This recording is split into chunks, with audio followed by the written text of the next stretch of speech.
दोस्तों, ब्रजेश चंद्र learning channel में आपका स्वागत है। दोस्तों, विश्व भूगोल पर मैं अपनी अगली प्रस्तुति के साथ आपके समक्ष उपस्थित हूँ। प्रस्तुत वीडियो में हम लोग अपरदन पर चर्चा करेंगे, अर्थात इरोजन। जैसा कि पिछले वीडियो में हम लोगों ने देखा था कि भूआकृतिक दृष्टिकोण से अर्थात जियोमॉर्फिक दृष्टिकोण से अपरदन एक महत्वपूर्ण क्रिया है जिसके द्वारा धरातल पर विभिन्न प्रकार की स्थलाकृतियों का निर्माण होता है। तो ये अपरदन क्या है, आइए इसे देखते हैं।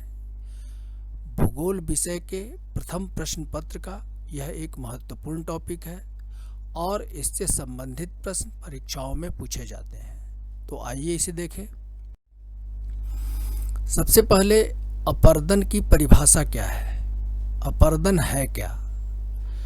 तो अपरदन एक ऐसी क्रिया है जिसमें नदी, वायु, हिमानी, परिहिमानी, लहरें तथा भूमिगत जल जैसे प्रक्रमों या साधनों के द्वारा भूपटल से चट्टानी मलबा को अलग करके परिवहन द्वारा स्थानांतरित किया जाता है।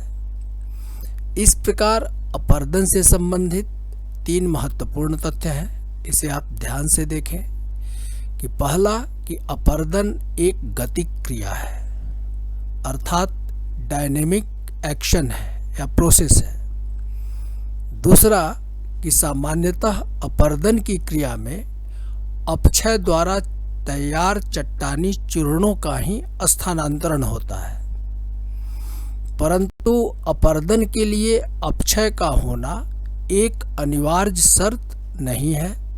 अपरदन स्वतंत्र रूप से भी हो सकता है। तीसरा, इसी प्रकार बिना अपरदन के भी अपक्षय हो सकता है, जैसा कि अपक्षय से संबंधित जो वीडियो मैंने प्रस्तुत किया है उसमें इस बात की चर्चा की गई है।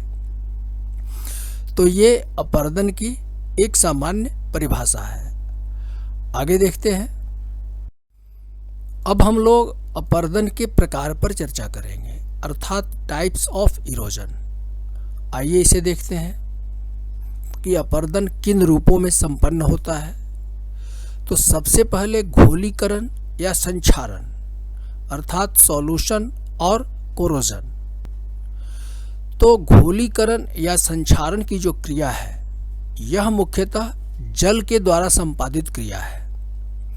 चट्टानों के घुलनशील खनिज तथा जो कण होते हैं वो चट्टानों से अलग होकर के जल के साथ मिल जाते हैं या घुल जाते हैं और वो नदी जल के साथ आगे बढ़ जाते हैं, उनका परिवहन हो जाता है। तो यह क्रिया घोलीकरण या संक्षारण कहलाती है। दूसरा है अपघर्षण अर्थात एब्रेशन। तो अपघर्षण की क्रिया भी मुख्यतः नदियों के द्वारा ही संपन्न क्रिया है।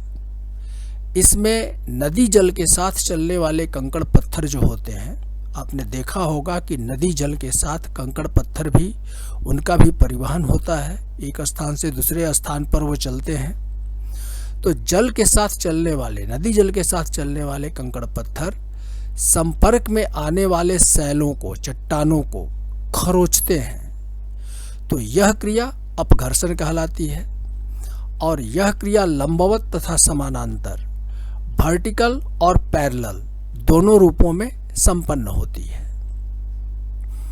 तीसरा है रगड़ या सन्निघर्षण अर्थात एट्रिशन। तो अपरदन के कारकों के साथ चलने वाले कंकड़ पत्थर जो हैं वो संपर्क में आने वाले सैलों को, उनका तो अपरदन करते ही हैं, साथ ही आपस में टकरा करके भी ये टूटते फूटते रहते हैं। तो यह क्रिया रगड़ या सन्निघर्षण कहलाती है। आगे बढ़ें।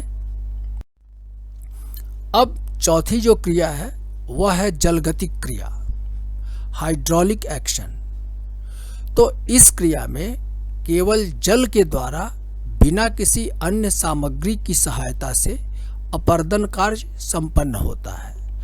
आपने देखा होगा कि नदी जल में जलप्रपात जो होते हैं वो जब जलप्रपात का जल चट्टानों पर पड़ता है तो चट्टानों का अपर्दन होने लगता है। तो इसमें जल जो है वह स्वतंत्र रूप से अपर्दन क्रिया को संपन्न करती है।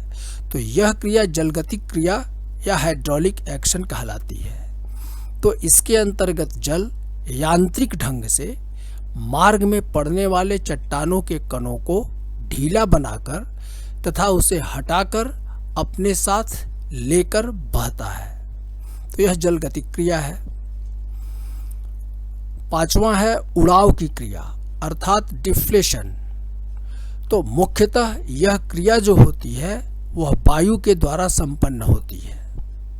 अपदलन अपक्षय अर्थात एक्सफोलिएशन वेदरिंग जो होता है उसके कारण मरुस्थलीय भागों में चट्टान की परतें ढीली हो जाती हैं, जिन्हें तीव्र पवन जो है उधेड़ कर अपने साथ उड़ा ले जाती हैं। तो यह डिफ्लेशन या उड़ाव की क्रिया है और इस रूप में भी अपर्दन कार्य संपन्न होता है। तो हमने जो देखा कि ये 5 प्रकार से अपर्दन की क्रिया विभिन्न रूपों में संपन्न होती है।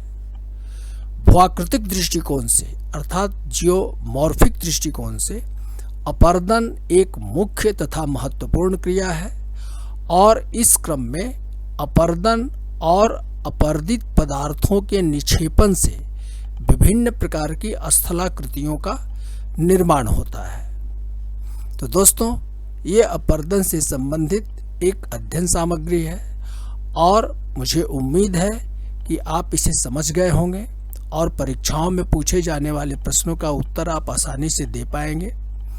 अगले वीडियो में हम लोग जो विभिन्न प्रक्रम है जैसे नदी, पवन, हिमानी, परिहिमानी, भूमिगत जल, इनके द्वारा जो अपर्दन कार्य संपन्न होता है और जिस प्रकार स्थलाकृतियों का निर्माण होता है उन पर हम लोग चर्चा करेंगे।